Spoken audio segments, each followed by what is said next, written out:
یہ جو مسجد نبوی تھی، مسجد نبوی بیک وقت عبادات کا بھی مرکز تھی کہ یہاں لوگ نمازیں پڑھتے تھے، نوافل کا اہتمام، قرآن پاک کی تلاوت کا اہتمام بھی ہوتا تھا۔ اس کے ساتھ ساتھ بیک وقت ایک بہت بڑا مدرسہ بھی تھی۔ مسجد نبوی کے ساتھ ایک چبوترا بنایا گیا جسے اصحاب صفہ کہا جاتا ہے، وہ بھی اسی طرح سادہ چبوترا، جس کے اندر وہ غریب صحابہ بھی رہتے تھے جن کے پاس اپنے گھر موجود نہیں تھے، اور سارا دن وہ صحابہ علیہ الصلوۃ والسلام کی صحبت میں رہ کر دین کا فہم حاصل کرتے تھے، قرآن کی تعلیم حاصل کرتے تھے، آپ علیہ الصلوۃ والسلام کے مبارک فرامین کو سن کر ان کو جمع کرتے تھے، آگے پھیلاتے تھے، ان کے اوپر عمل کرتے تھے۔ یعنی وہ مسجد نبوی صرف مسجد نہیں تھی بلکہ بیک وقت کیا تھی؟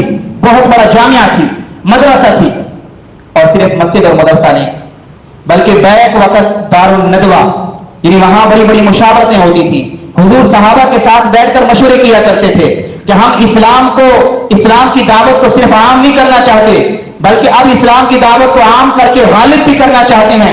اس کے لیے ہمیں کیا کیا تدابیر اختیار کرنی چاہیے، کیا اسٹیپ اٹھانے چاہیے، اس دعوت اسلام، ترویج اسلام اور غلبہ اسلام کی راستے کے اندر کون کون سی رکاوٹیں ہیں، ان رکاوٹوں کو کیسے ختم کرنا چاہیے، کن لوگوں کے ساتھ کیا معاہدات کرنے چاہیے، یہ ساری کی ساری مشاورتیں بھی کہاں ہوتی تھی؟ مسجد نبوی کے اندر ہوتی تھی۔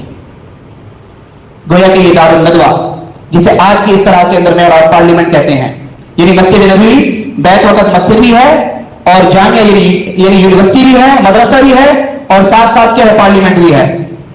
اور صرف یہاں تک نہیں بلکہ اس وقت جتنے بھی آپس میں جھگڑے ہوتے تھے، لوگوں کے تنازعات ہوتے تھے، لوگ سارے کے سارے جھگڑے لے کر، چاہے وہ دو انفرادی لوگوں کا جھگڑا ہے، دو قبیلوں کا جھگڑا ہے، دو قوموں کا جھگڑا ہے، وہ سارے کے سارے جھگڑے لے کر آپ علیہ الصلوۃ والسلام کے پاس آتے تھے، حضور کی بارگاہ میں آتے تھے، مسجد نبوی کے اندر بیٹھتے تھے۔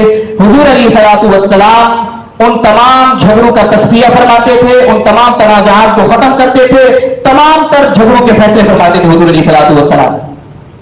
آج کل یہ کام کہاں ہوتا ہے؟ عدلی عدالتوں میں، سپریم کورٹ، یعنی مسجد نبوی کی ایک حیثیت سپریم کورٹ کی بھی تھی۔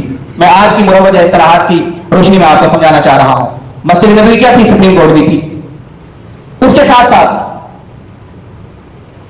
جتنے بھی باہر سے وفود آتے تھے، وفد آتے تھے باہر سے، اور وہ آ کر مذاکرات کرتے تھے، جو ڈیلیگیشن ہوتی ہیں وہ ساری کی ساری کہاں ہوتی تھی؟ مسجد نبوی کے اندر ہوتی تھی۔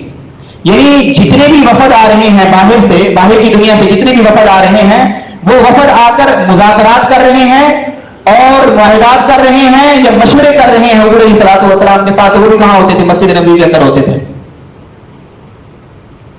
اور اسی طرح جہاد کے بارے میں جتنی بھی تنظیم کی جاتی تھی، جتنے لشکر تیار کیے جاتے تھے، مجاہدین کے دستے تیار کیے جاتے تھے اور انہیں ٹریننگ دی جاتی تھی، پھر ان لشکروں کو قیادت فراہم کی جاتی تھی، پھر ان کی تشکیل کی جاتی تھی اور انہیں مختلف قسم کی جگہ دی جاتی تھی، مورچے دیے جاتے تھے، یہ سارا کا سارا نظر بھی مسجد نبوی چلا رہی تھی۔ مسجد نبوی کے اندر گویا کہ اس وقت جی ایچ کیو بھی مسجد نبوی کے اندر تھا۔ اب آپ خود اندازہ لگائیں کہ مسجد نبوی بیک وقت مسجد بھی ہے، مسجد نبوی بیک وقت جامعہ، یونیورسٹی بھی ہے، مدرسہ بھی ہے، مسجد نبوی بیک وقت کیا ہے؟ سپریم کورٹ بھی ہے، اور مسجد نبوی بیک وقت پارلیمنٹ بھی ہے، مسجد نبوی بیک وقت جی ایچ کیو بھی ہے، وہاں ڈیلیگیشن بھی آتے ہیں۔ یہ سارے کے سارے کام مسجد نبوی کے احاطے کے اندر ہو رہے تھے۔